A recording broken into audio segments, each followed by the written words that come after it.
ಬೆಂಗಳೂರು ಹೊರವಲಯ ನೆಲಮಂಗಲ ನಗರದಲ್ಲಿರುವ ಭೂಮಿಗೆ ಚಿನ್ನದ ಬೆಲೆ ಇರೋದು ಎಲ್ಲರಿಗೂ ತಿಳಿದಿರುವ ವಿಚಾರ.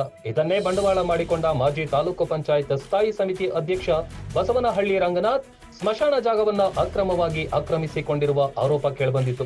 ಈ ಬಗ್ಗೆ ಪರಿಶೀಲನೆ ನಡೆಸಿರುವ ಕಂದಾಯ ಇಲಾಖೆ ನೆಲಮಂಗಲ ನಗರಸಭೆ ಅಧಿಕಾರಿಗಳಿಗೆ ಬಸವನಹಳ್ಳಿ ವ್ಯಾಪ್ತಿಯ ರೇಣುಕಾನಗರದಲ್ಲಿ ಅಕ್ರಮವಾಗಿ 39 ಗುಂಟೆ ಸ್ಮಶಾನ ಜಾಗ ಆಕ್ರಮಿಸಿಕೊಂಡಿರುವುದನ್ನು ತೆರವುಗೊಳಿಸುವಂತೆ ಸೂಚಿಸಿದ್ರು.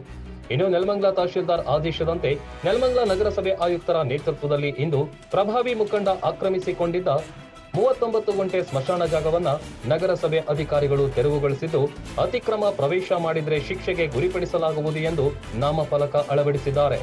ನಮ್ಮ ನೆಲಮಂಗಲ ನಗರಸಭೆ ವ್ಯಾಪ್ತಿನಲ್ಲಿ ಬಸವನಹಳ್ಳಿ ವ್ಯಾಪ್ತಿನಲ್ಲಿ ಸರ್ವೆ ನಂಬರ್ 6ರಲ್ಲಿ ಸ್ಮಶಾನಕ್ಕಾಗಿ 39 ಗುಂಟೆಯನ್ನು ಕಾಯ್ದಿರಿಸಲಾಗಿತ್ತು.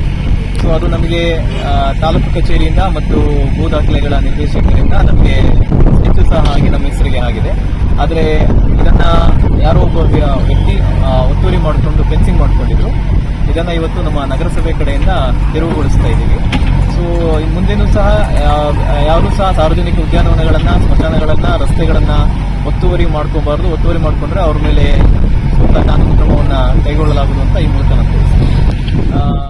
ಇದೇ ರೀತಿ ಇನ್ನು ಮುಂದೆ ಏನಾದರೂ ಇದೇ ರೀತಿ ನಮ್ಮ ಸಾರ್ವಜನಿಕ ಉದ್ಯಾನವನಗಳನ್ನಾಗಲಿ, ಸ್ಮಶಾನವನ್ನಾಗಲಿ, ರಸ್ತೆಯನ್ನಾಗಲಿ, ಬಫರ್ ಝೋನ್ ಆಗಲಿ ಒತ್ತುವರಿ ಮಾಡಿಕೊಂಡಿರೋ ಬಗ್ಗೆ ಸಾರ್ವಜನಿಕರು ಏನಾದರೂ ನಮ್ಮ ಕಚೇರಿ ದೂರುಗಳನ್ನು ಬಂದಲ್ಲಿ ದಾಖಲೆಗಳನ್ನು ಪರಿಶೀಲಿಸಿ ಸೂಕ್ತವಾದಂತಹ ಕಾನೂನು ಕ್ರಮವನ್ನು ಕೈಗೊಳ್ಳಲಾಗುತ್ತದೆ.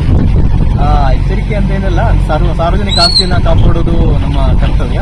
ಆ ನಿಟ್ಟಿನಲ್ಲಿ ನಾವು ಒಂದೊಂದಾಗಿ ಕ್ರಮವನ್ನು ಅನುಸರಿಸ್ತೀವಿ. ಈಗ ಮೊದಲನೇದಾಗಿ ಸ್ಮಶಾನ ಒತ್ತುವರಿಯನ್ನು ತೆರವುಗೊಳಿಸ್ತೀವಿ. ಇನ್ನೊಂದು 31ನೇ ತಾರೀಕು ಇನ್ನೊಂದು ಇದೇ ರೀತಿ ಬಫರ್ ಝೋನ್ ಅನ್ನ ಅವರು ಸಹ ಒಂದು ಲೇಔಟ್ನಲ್ಲಿ ಕಾಂಪೌಂಡ್ ಅನ್ನು ಹಾಕೊಂಡಿದ್ದಾರೆ. ಅವರಿಗೆ ಆಲ್ರೆಡಿ ನೋಟಿಸ್ ಕೊಟ್ಟಿದ್ದೀವಿ. ಪೊಲೀಸ್ ಇಲಾಖೆ ಸಹಕಾರದೊಂದಿಗೆ ಮುಂದಿನ ದಿನಗಳಲ್ಲಿ ಆ ಬಫರ್ ಝೋನ್ ಅನ್ನು ಸಹ ಕ್ಲಿಯರ್ ಮಾಡ್ತೀವಿ. ಒಟ್ಟಾರೆ ಸರ್ಕಾರಿ ಆಸ್ತಿ ಎಷ್ಟೇ ಪ್ರಭಾವಿಗಳು ಅಕ್ರಮವಾಗಿ ಆಕ್ರಮಿಸಿಕೊಂಡ್ರೂ ಕಾನೂನು ಬಿಡುವುದಿಲ್ಲ ಎನ್ನುವುದು ಈ ಪ್ರಕರಣದಲ್ಲಿ ಸ್ಪಷ್ಟವಾಗಿ ಕಂಡು ಬಂದಿದೆ.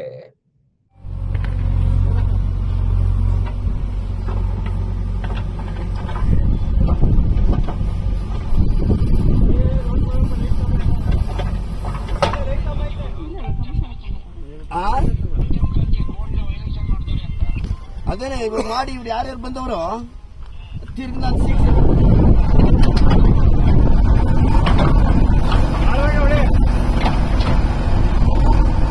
ಏನ್ ಮೇಡಮ್ ಅವರೇ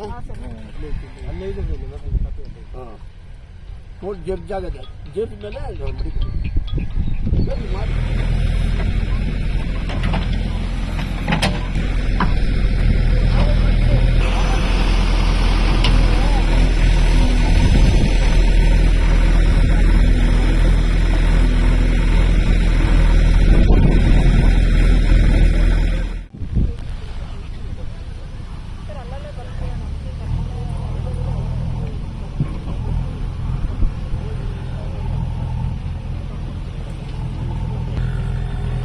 ಮಸಾಣ ಅಂತ ಮಾಡ್ಕೊಂಡ್ಬಿಟ್ಟವ್ರು ಯಾರೋ ಮಾತು ಮಾಡ್ಕೊಂಡು ಹಿಂದೆ ಕೊಟ್ಟಿರೋದು ನಾವೇನು ಮಾಡ್ದೋ ಇದು ಮಸಾಣ ಅಂತ ಬಂದದಲ್ಲ ಅಂತ ಕೋರ್ಟ್ಗೆ ಹೋದು.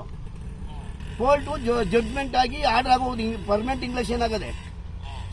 ಈಗೇನು ಮಾಡೋರು ಇವತ್ತು ಈಗ ಬಂದು JCP ಒಳಗೆ ಇದನ್ನ ಕೀಳ್ತಾವ್ರೆ ಕಲ್ಕುತ್ಗಳು ಎಲ್ಲ ಬಡವರು ಬಗ್ರವು.